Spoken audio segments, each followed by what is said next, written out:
Okay, so now we're coming upstream through Arsenal Street, two arches. One of the most dangerous areas of the river is just beyond the bridge. To be set up beyond the bridge, you need to have the right course now. Again, coxing is generally about planning ahead. So you want to be aimed for the right light, so you can have the coxswain's head go under the green light in the center arch, and both green lights. You can't really see it, but there's a green light on the far side, and you want the coxswain's head to go straight under both of those points. To do that, you've got to be aimed for the right light right in front of us now, and then you'll make the turn to go straight right there. You can sort of see the two green lights coming together right there. There's a straight line underneath both of those points from right here. Make the turn late, stay away from shore. If you're close to shore before, you're going to be on the wrong side later, and it's too shallow. So, right now, these bushes are hanging out, these trees are hanging out, and making the visibility even less than it usually is. It's totally a blind turn. It's basically single file in either direction. I'm never going to have you pass another boat right here. This is where the worst accident recently on the Charles occurred. Right here, boats get way too close to the center line, so you want to be close to shore after the turn, which means start the turn early, stay away from the shore before the turn. After this, you're just trying to follow the shoreline.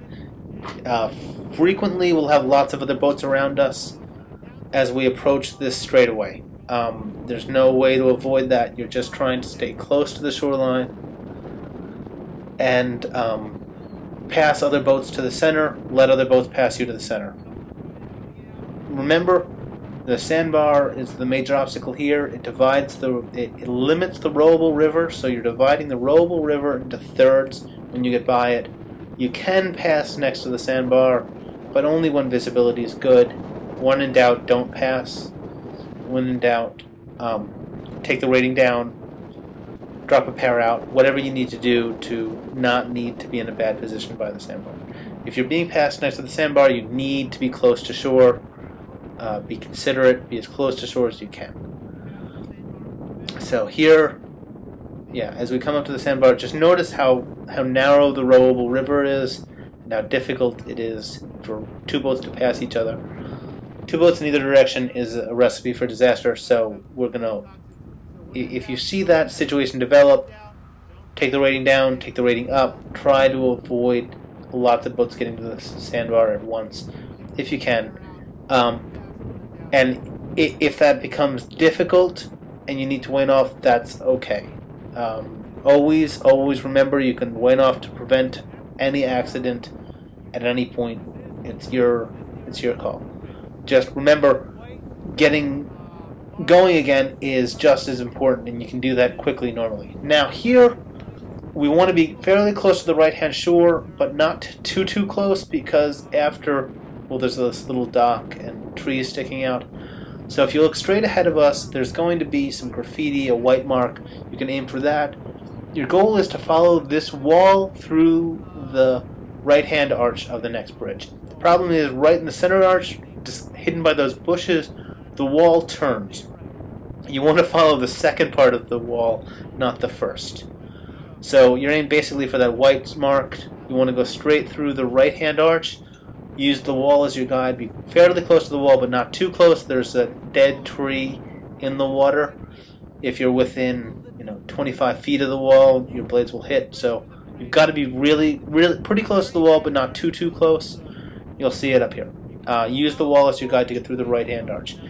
If the right-hand arch is blocked, you are allowed to go upstream through the center arch. Now, that's only true for GS2 if the coach specifically tells you you can go through the center arch upstream.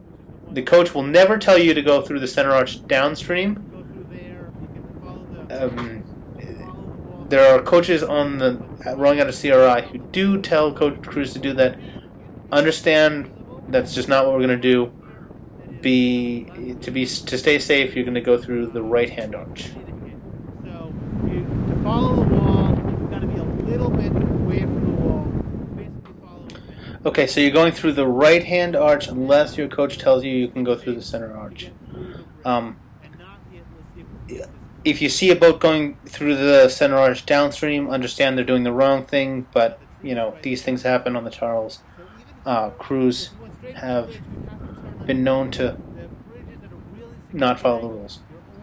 So, if you drew a straight line through the right-hand arch, it would end up right over here. You can sort of see the dead tree that's close to this wall. You've got to be about this close to the wall and trying to get even a little closer right before the turn to go straight through the arch.